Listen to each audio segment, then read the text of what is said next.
or lawn or habitat into a green, a native habitat.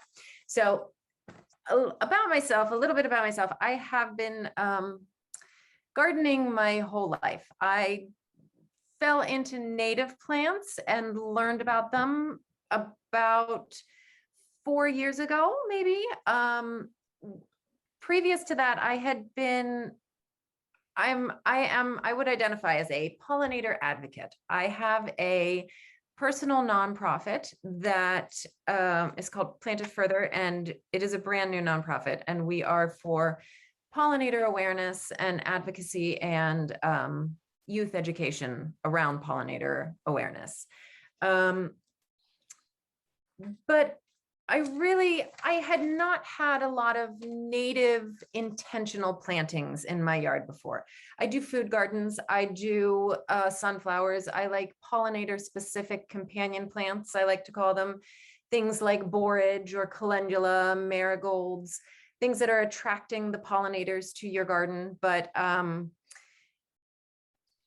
helping your food grow. It's a vital thing that we don't necessarily think about, that we need these pollinators to move the pollen from the blossoms on our food to produce the food. And so I started playing with that myself. And over the years, I started to notice that the differences in the bees, the differences in the bees that seem to be coming from my neighbor's honey hives. And so through my desire to plant more for the pollinators in my yard is how I fell into native plants. Multiple times over the years, I would use wild ones myself as a resource, and there was never a local chapter, but they are a marvelous resource because you can become a member. All of their resources and information and lectures are free to the public. All you have to do is register or look on their website. Chapters can form very easily. You need 12 members and someone willing to be your president and a vice president and a treasurer, and you can form a chapter, and you can become semi-autonomous in the sense that you can affect where you would like to put your planting efforts. So they are a marvelous resource. And over the years, many times I hoped that we would have one here, but we never did. So about 3 months ago, I reached out to them again, and they connected me with my co-president, Ed Wren, and we started this local chapter. And it has been a wonderful thing.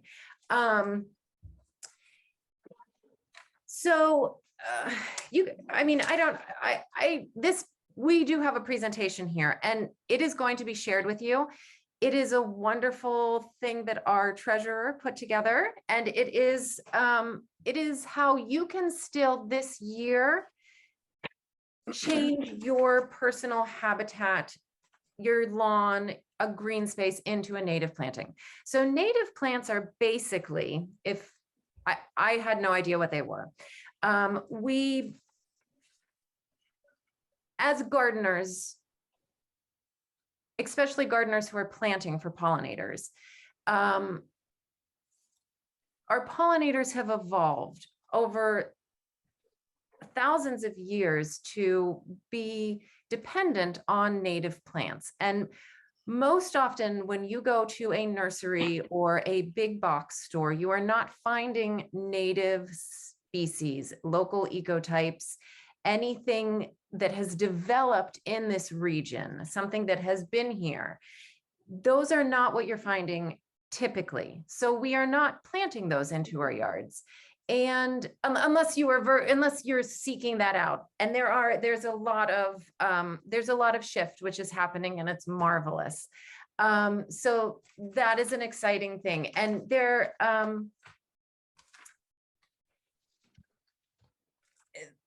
sorry. I'm a little bit underqualified to be presenting to you. Oh no, Tamara, not at all. Let me just go back a little bit and say, the bishop's presentation was marvelous. I kind of have been rethinking where I'm coming from with all of this and how it helps climate justice since her presentation. And it is just, it's our language that needs to change. The way she said, it's inclusivity. It's helping people understand that when we're talking about restoring habitats, it doesn't have to be difficult. It can simply be, it is a lack of education and understanding. So we Right. can do these very simple things to restore our habitat, and the resources are there, and more organizations are understanding what we need to do, and the connectivity is what we need, the community around it. And Yeah. so Maybe you can share with us a little bit, Tamara, how Wild Ones helps you to create that connectivity, and so how for Wild me, Ones is increasing green space and tree canopy in your region. well, in our region, we haven't started yet. We've been talking with a lot of places in Pittsburgh. I think that's something that Christine can address a little bit more. Wild One's motto is healing the earth 1 yard at a time. So our resources are more focused on how we can help the homeowner, and I say yard owner, but you can put native plants on a balcony in containers.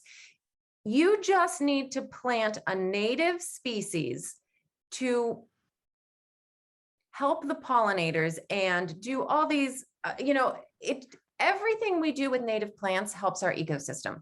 So our pollinators have evolved in the sense that the trees we plant, we need specific trees to the region that we live in. There are about 60 ecoregions in the United States, and a lot of them overlap with things that you can plant, but a lot of them are very specific. We have certain pollinators that will only eat the leaves of certain trees.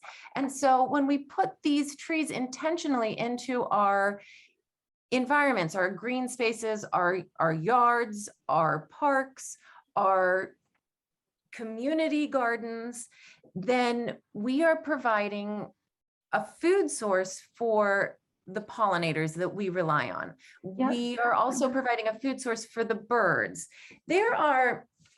So for me, it all ties into very many different aspects of how we can help the community, because Would you mind do you mind if we go forward in your presentation a little bit, so you can Sure. talk about how we can find those plants in our region? So, well, so why Wild Ones will help. So Wild Ones, you can follow us on our Facebook page and our website. We have garden tours. We have relationships with nurseries in our Pittsburgh area. There's not a whole lot yet, which is really why Wild Ones is coming. There are a couple nurseries that sell natives.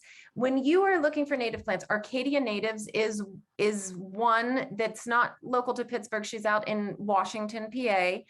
She is a new nursery. This will be her second year in operation, and she has only native plants.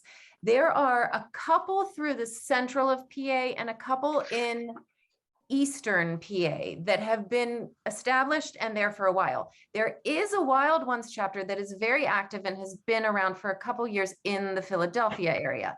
So it's branching out beyond Pittsburgh. So that's great, because we have a few attendees in this workshop who are actually from the Philadelphia area, so they can reach out there too. That's why I mentioned it. And that's why Ed and I, we're brand new. We're 3 months old. So speaking to what Wild Ones does, I found Wild Ones because my personal nonprofit is a garden facilitator.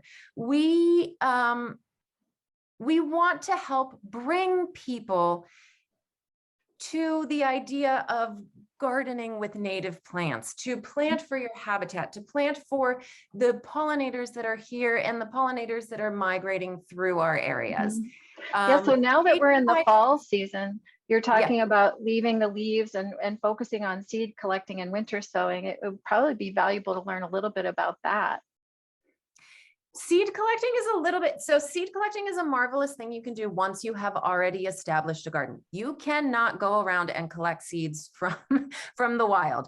Though they're not your seeds.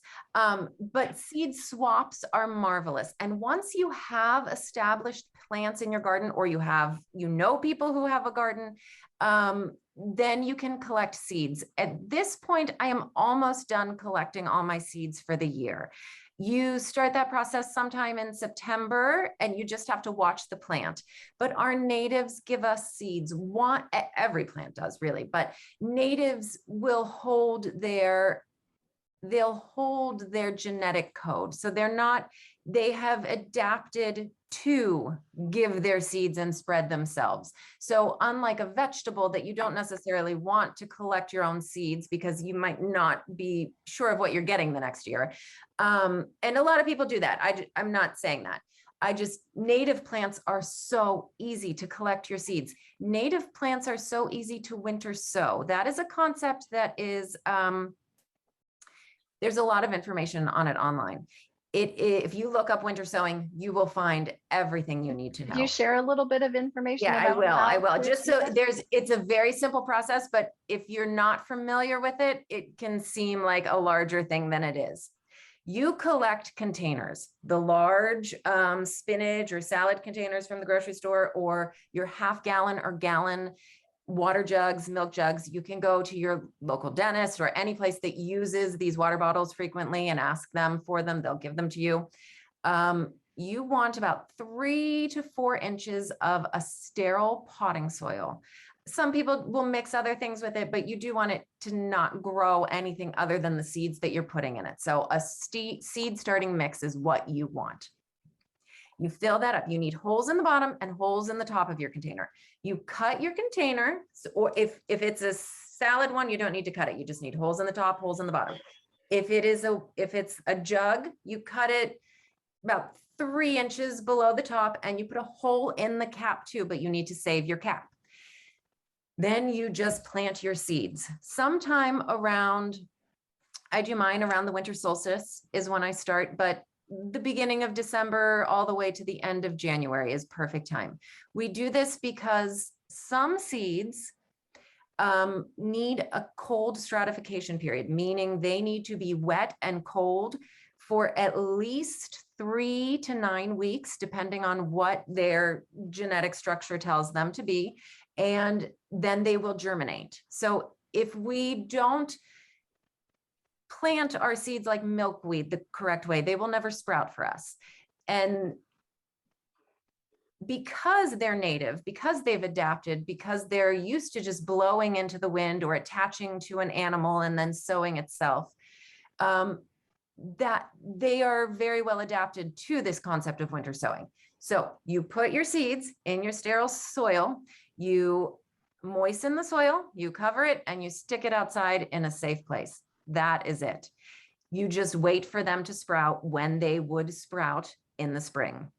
Do they need sunshine during that process? No, there's you can't put them in a dark space, but they don't need a bunch of direct sunlight because you don't want them to dry out. So you put them outside, and you need to keep an eye on their moisture levels as well, because you don't want them to dry out. Moist, right? Exactly. Now, when spring comes, you have to keep your eye on them a little bit, in the sense that they will all sprout at different times. So some of them will grow rather quickly. And as soon as you have your second set of true leaves, you can plant out. You just very carefully either cut little squares out of them or separate the roots and plant them into the ground. There's no need to harden off your plants. You don't need to worry about transplanting. And because they have been growing outside in the conditions they should be growing in, they will all have wonderfully long root systems. That is another reason why we plant natives.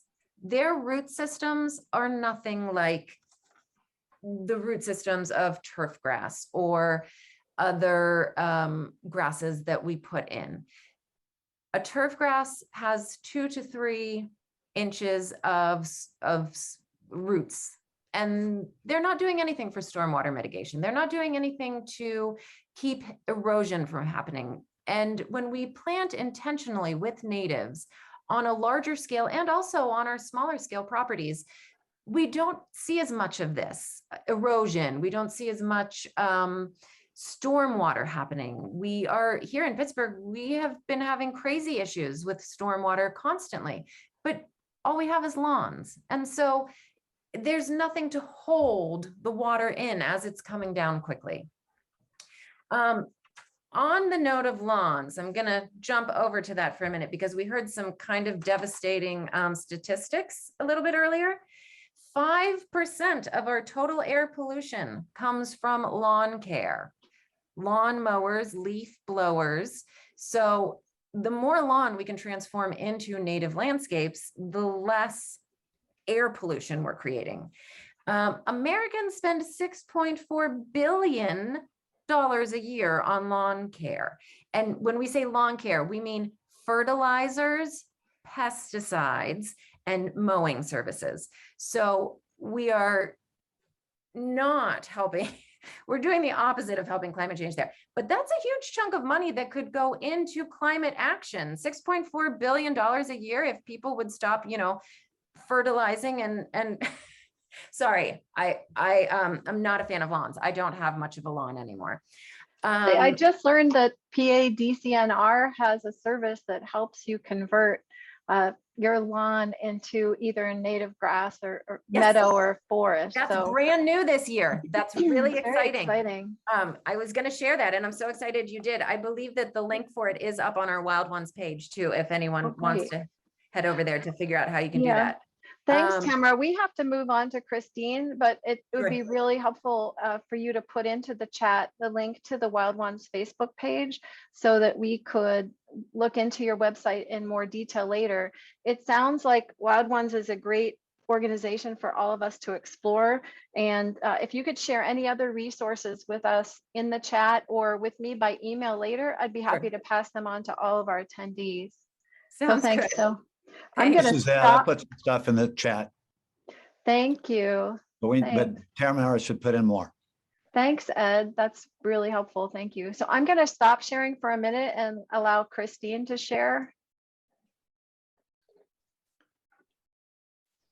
so that she can begin her presentation. So you should just be seeing the Zoom meeting right now. Is everybody? Yeah, let me, great. Do you see? No, you don't. You just Not yet. Okay, hang on just one sec. Or if you're having trouble, I'm downloading your. I think I've got it. There you go. Can you see? Let's see. I'm going to do a full screen here. Does that work? Yep. Are you seeing? Yep. There you go. Okay.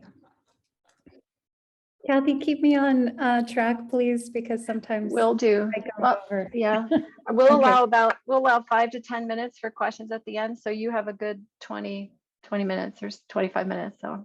Okay, and thanks, Tamara. It's always a privilege to be here, to be in any room or space where people are sharing their experience and their passion and their skill. And so I really appreciate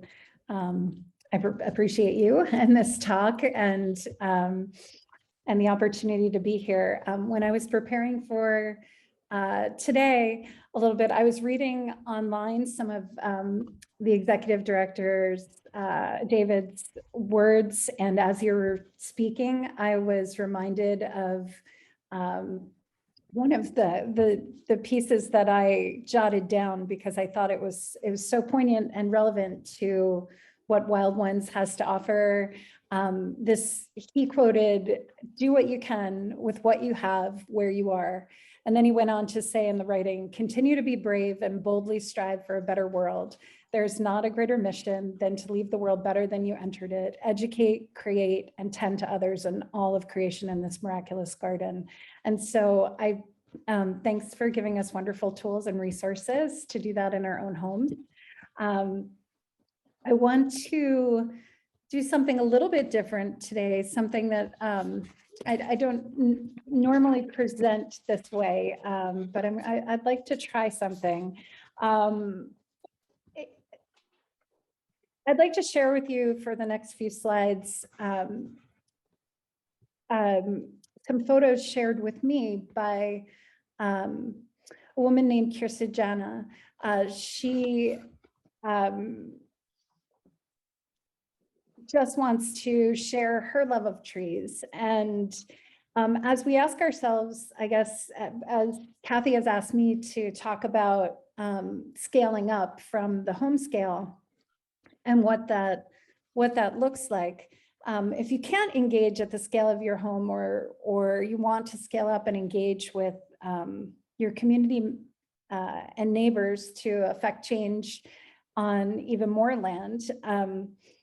For example, maybe you rent and you can't get permission from a landlord, or you feel like you want to learn from others first before diving in. Maybe you live in a condo and you don't have a balcony to even put out a pot for the pollinators, or you've maxed out your landscape like Tamara and you need to move on to a new, larger piece of land to give back in the way you feel is necessary. Whatever the reason, my words here today are just to share some of my experience and story with work in our forests and in the landscape, in the hopes it might inspire you and give you ideas of how to move forward with similar work, or join us in our work at Plant 5 for Life. Kathy suggested touching on a number of topics today. So the presentation will sort of unroll through how the organization that I started, Plant 5 for Life, got off the ground very briefly, how we are working to increase tree canopy and green spaces in and around the region. And in that, I will include my other hat that I wear as a board member, an 8-year board member of Allegheny Land Trust, how we are quantifying the results and what the impacts are, how the impacts are received and felt in our experience in the communities we're working in, and how individuals and organizations can work toward climate justice, giving you a few additional tools and resources that might be of use. So as we dive into the hows, I want to touch really briefly on the why and make space for a moment to sort of center ourselves in the forest and bathe in some of the sights and maybe imagined sounds so that we can connect. Unfortunately, ideally, in my ideal world, we would get to have a meeting in a forest as we spoke about these things, but we're on Zoom. So I want to just take a moment and utilize this gift of photos that Kirsa has shared with us. And I think also it's really relevant to what the Archbishop was saying, in that, seeing something through another person's eyes, and I just want to remind that the pictures here are through Kirsa's eyes.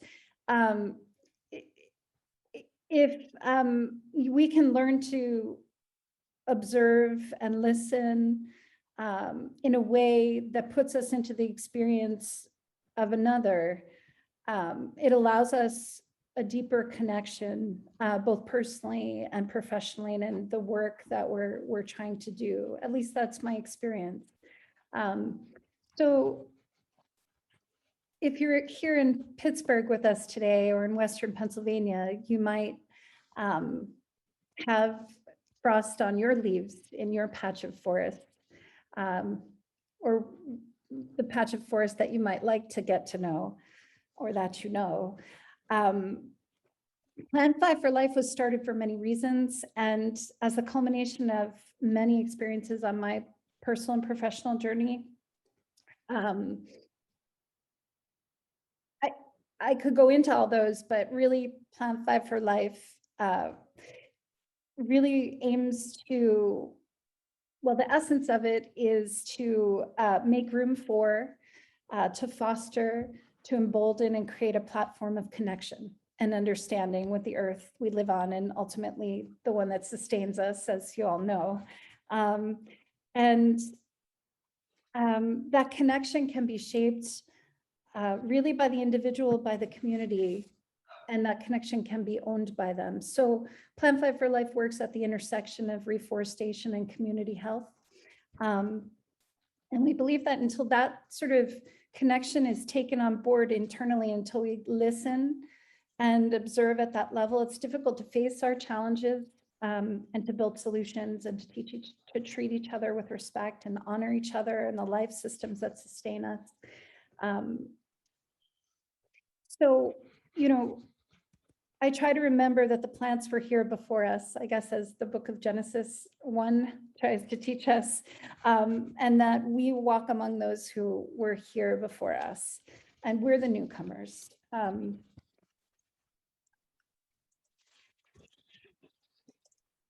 As you move through the forest, you might see evidence of the mycelium that works below ground to create connections between trees and to communicate with one another. You might see the wildlife foraging in the canopy as they search for food to store for the season, perhaps amongst the oaks and the hickories and the walnuts. You might notice that as the ground cover and understory clears from leaf drop, from the seasonal leaf drop, that the roots of the trees are knitting together the forest floor and keeping the soil that stores water and carbon dioxide in place, preventing it from washing away and picking up pollutants off the hard ground it passes over before silting our tributaries and rivers, where a myriad of life forms depend on cleaner water.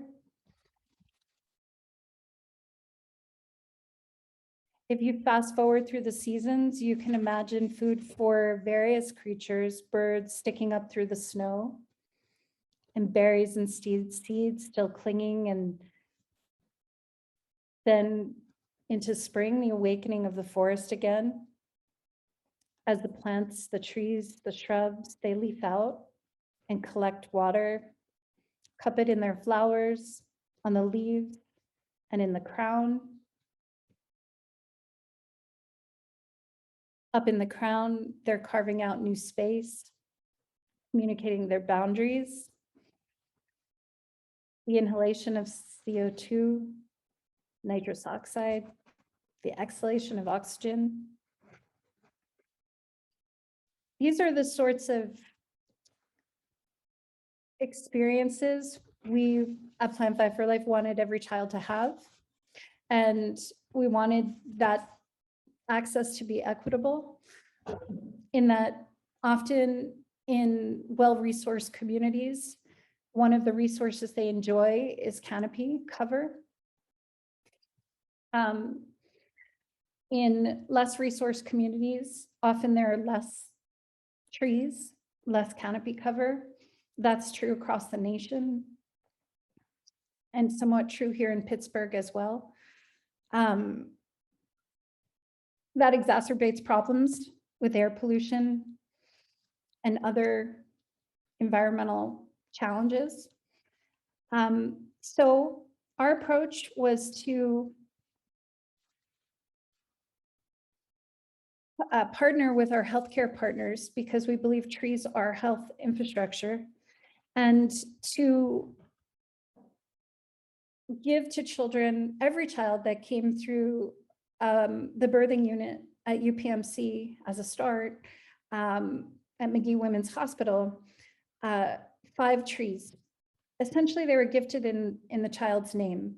Families could join a planting day celebration and help plant those trees. But if they didn't come, we planted for their child anyway. Most children who are born in Allegheny County go back to Allegheny County, and that's where they live and reside. And so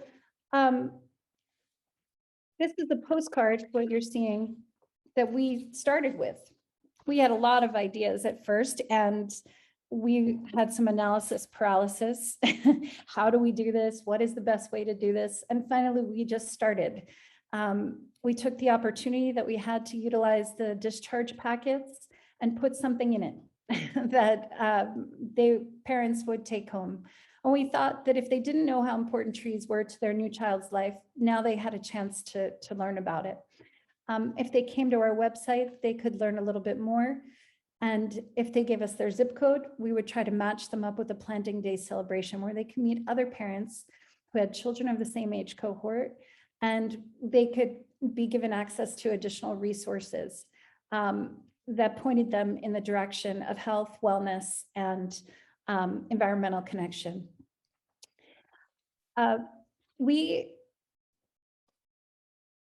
chose sites to plant on that were in need of trees in the county and accessible to various communities where many of the children who receive the trees reside, and partnered with host entities to get the trees in the ground.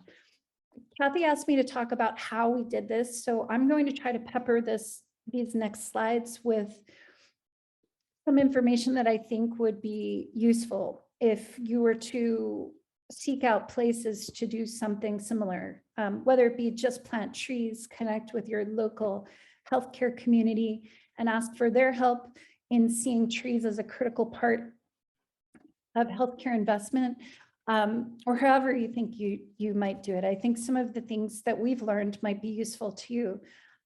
This first site that we started with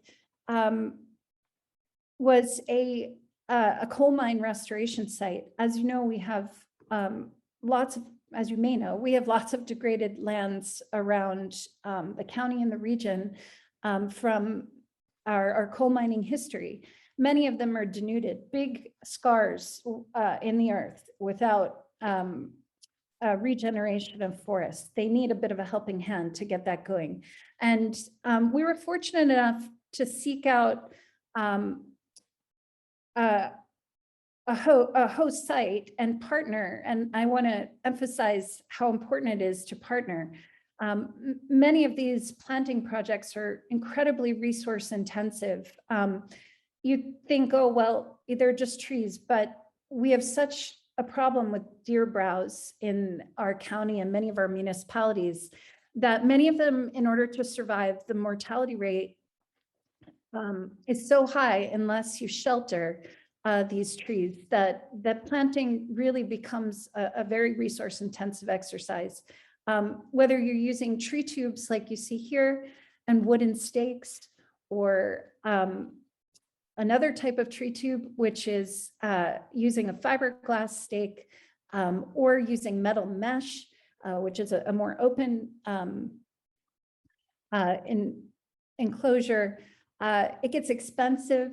It gets difficult to haul and store these materials. They come from far. Many of these tree tubes are produced in Portugal, so the carbon footprint to put back our forest goes back up.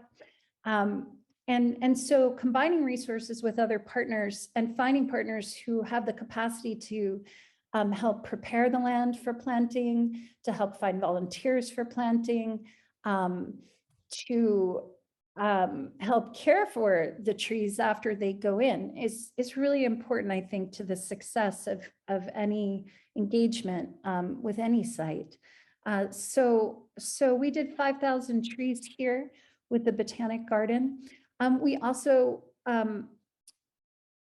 looked very carefully, we asked ourselves as we were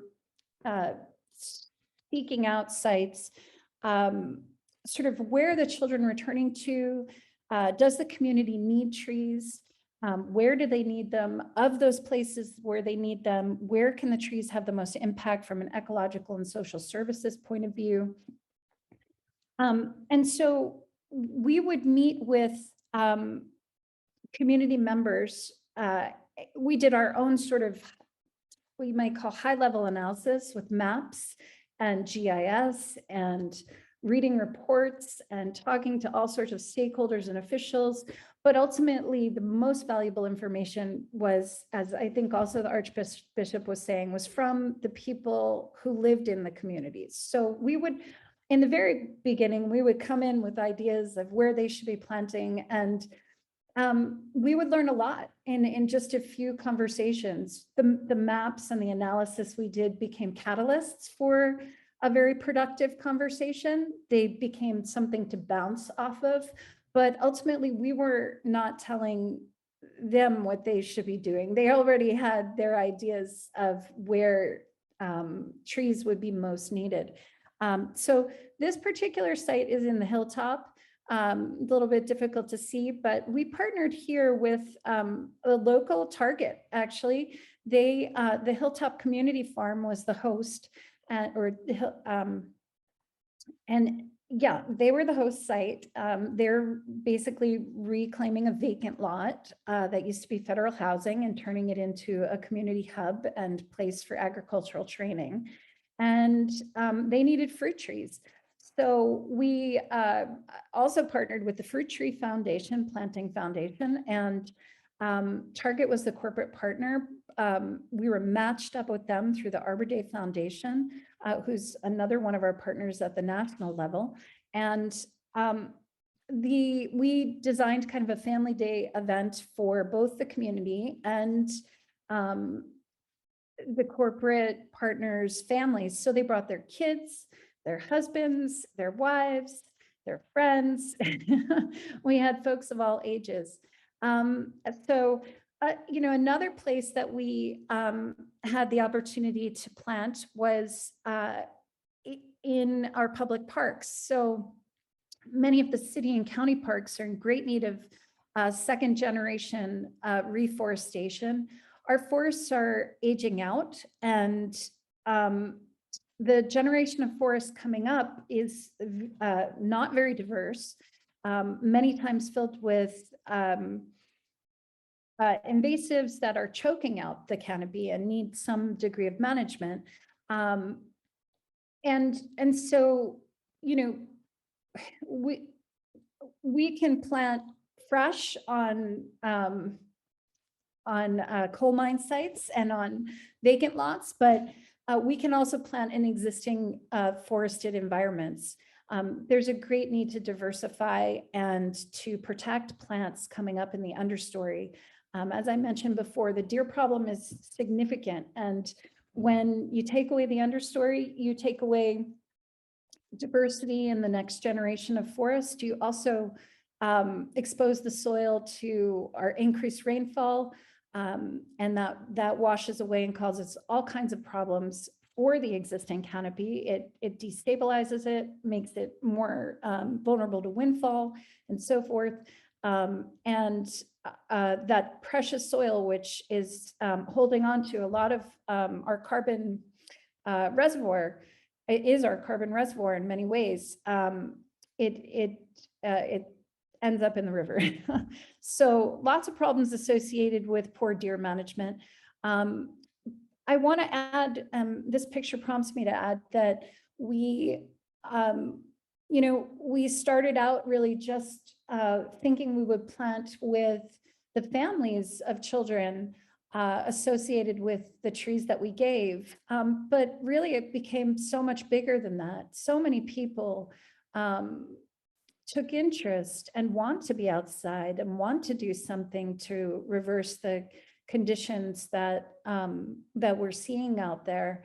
And it's just a joyful thing to put trees in the ground. And many people have never even done it. To give them the opportunity attracted all kinds of inquiries, not only from adults who wanted to get the trees in the ground for families and children that weren't showing up, or for the families that were showing up, because it's not as easy as you think to plant with your little baby there on your, you know, in your pouch or on your back or running around. So it really took a village kind of thing, you know, so corporate partners, community members that weren't part of that birthing experience. We received calls from school children who heard about it. In this case, this is a kindergarten who basically a kindergarten graduating class who wanted to celebrate their graduation with a tree planting. So we found ways to further connect. It reminds me a lot of the mycelium in the forest floor sometimes.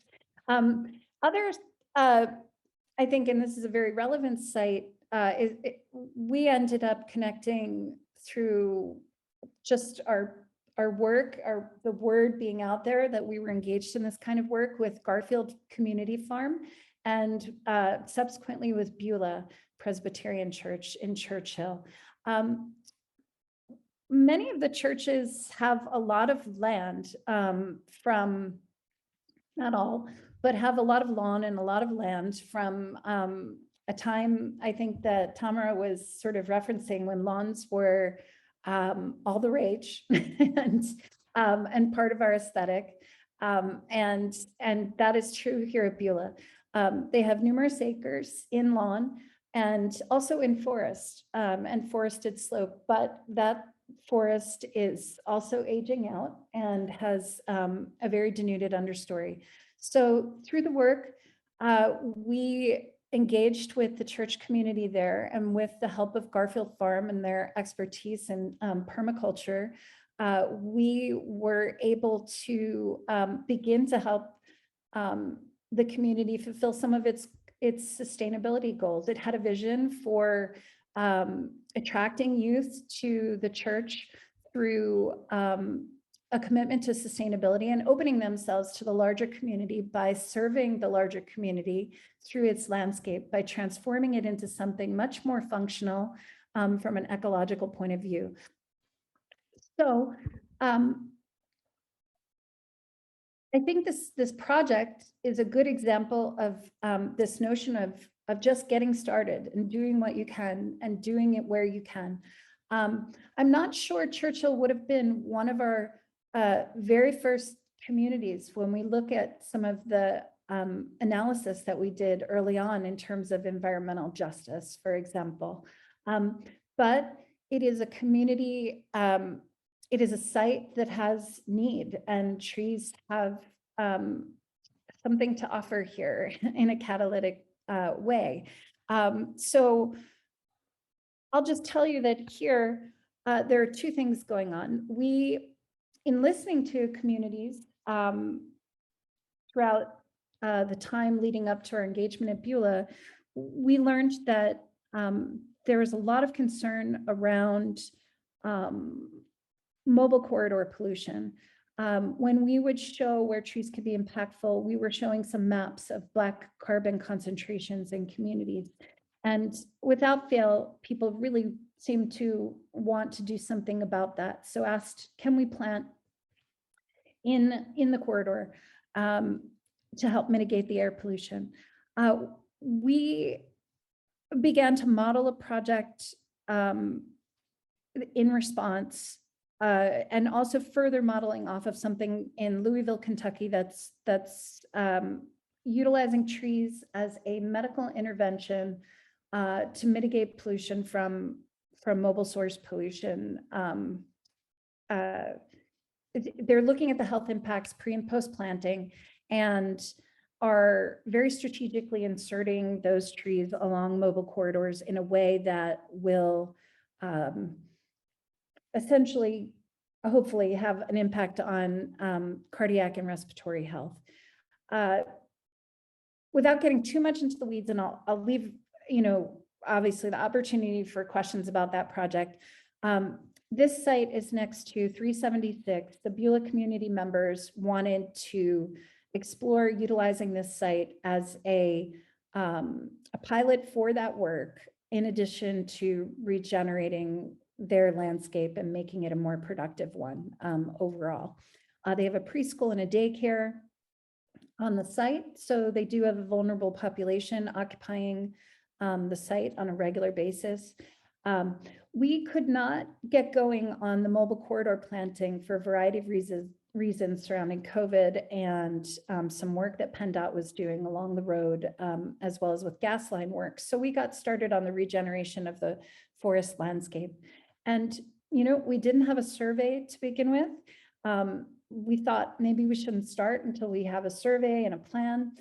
But with the need being great and knowing that connecting with the land and just observing as we went would teach us something about the best next steps, we moved forward and planted over, I think we're nearing 600 trees now since we began. And that was, I should add, with the help of the Keystone Million Tree partnership that we're a part of, which you'll hear about in a little bit. We were able to learn quite a bit that'll inform our next moves. And now that the work is done, we'll go ahead with the mobile corridor work there as well.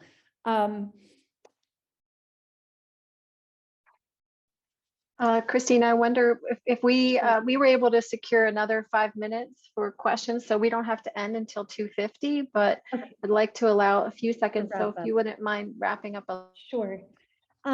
These are just some examples of the work that can be done.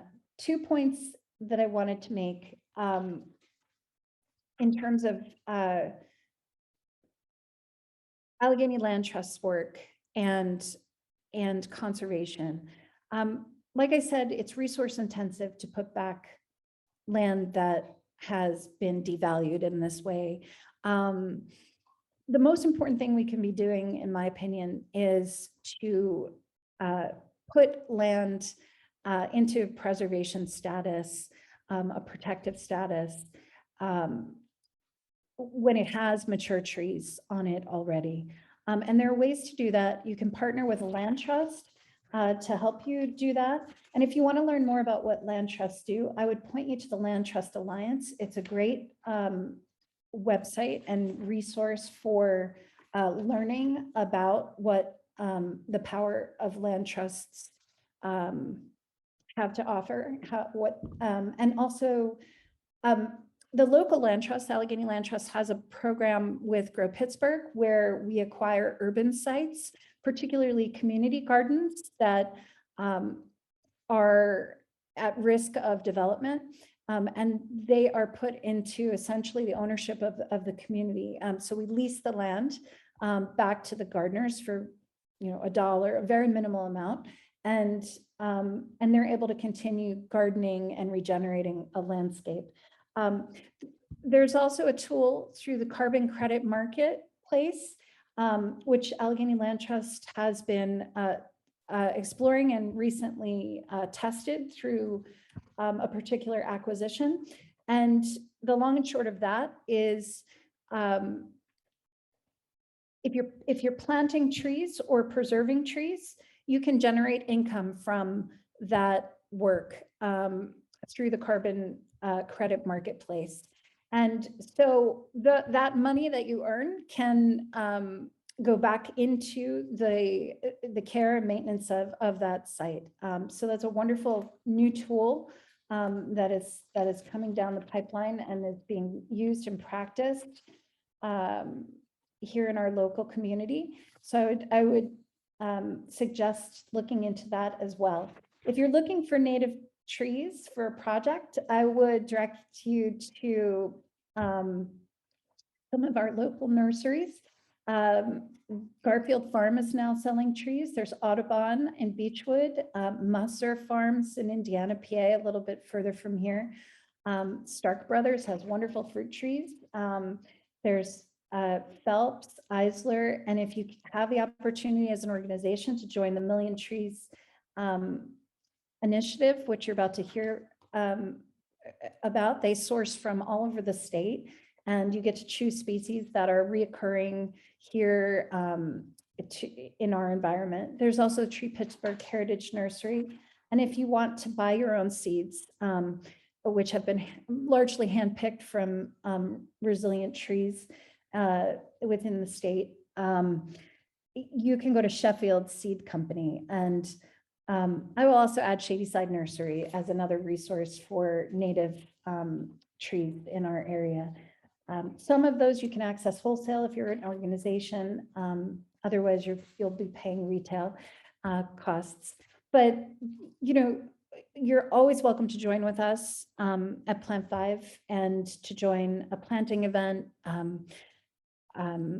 To just call, brainstorm. We can also consult with communities on how to get started and make this work your own, get you started on the right path so that you can continue to grow it at a within your neighborhood.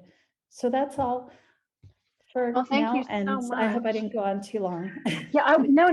You both were fabulous. Thanks. Very insightful, very inspiring, very beautiful presentations.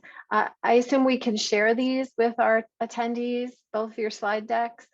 Sure. And if both of you could put together a list of resources that I'd be able to share out through PA IPL member list and attendees, that'd be fabulous. We had one important question I want to make sure we address. Nathan Martin is curious as to how some of these projects are funded. In particular, for city parks, for example, the city probably paid for the trees, but are there some other funding mechanisms that you could share that would help our attendees learn how they can get those started?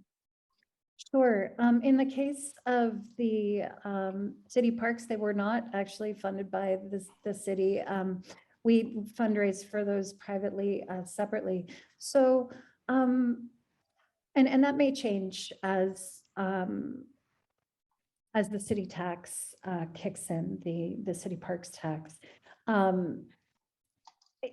We are definitely a shoestring operation in a lot of ways. We keep our overhead very low. Some, we leverage partnerships as much as we can. As a member of the Arbor Day Foundation, Alliance for Community Trees, we are able to get funding from them. We fundraise privately from donors. We are supported with our Green Heart PGH work through the Heinz Foundation. We have received funding from the Allegheny County Health Department through their Clean Air Fund.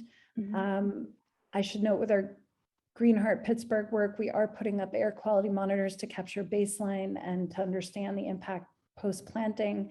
So, looking at funding streams related in a tangential way is maybe a good way to go about some of this. Going to corporate partners and asking for their support. We've received support from lots of different businesses in a variety of ways. And the trees that we've received have come from the Keystone Partnership, the Million Trees Partnership. So I do think there are a whole variety of resources. Some of that access is as a result of us being an incorporated entity, a nonprofit. I would not necessarily recommend that route for everyone. And maybe Tamara would agree, it's very time consuming. And in retrospect, I'm not always sure that we couldn't have joined forces with an existing entity and sort of embedded within and not replicated all the administrative sort of side of things that come along with running a nonprofit. But I think if you can hook up with nonprofits that are doing this work, they can point you in the direction that you need and funnel resources through to you as a pass through. That's part of the work that that's part of the work that PA IPL tries to do as well. I'm proud to say we just received $5,000 from Duquesne Light, and it's one of their community impact grants. Of course, we asked for 10, but we got 5, so we're gonna make that do to help Ballfield Farm. And since we only received half of our request, we have to work with Duquesne Light and Ballfield Farm to really focus in on priorities, what we should use that for. So we're working on that. And there was a big educational component too as part of that grant. So we talked about this when we were meeting as a team before the presentation today, that of course we want to encourage you all to start your own nonprofit if you would like to, but we are out there to help you if you don't have the time and resources to do that. It's a time-consuming, expensive process. If you want to hire a lawyer. So folks like PA IPL, Plant 5 for Life, Wild Ones, and I'd love for PA IPL to be able to partner more with both of your organizations so that we can bring more enrichment to our members and opportunities for our members to get involved. We just launched the new Southwest PA chapter in September, and that's an expansion of a wonderful existing Pittsburgh chapter that we had previously that is really being shepherded by Wanda Guthrie, who's going to be stepping off of our board this year. And but we want to really build this chapter, and we hope to move into Erie, and then we're going to be boosting our participation in Lancaster as well. So we're we just got some more time, so that's great. We have some more time for questions, but so we really want to encourage all of you in attendance throughout the region to really work with us as much as possible. And if you need guidance on how to start a 501c3, we can help you with that as well. But we're here if you don't want to go through that. Does anyone have any other questions for Tamara or Christine?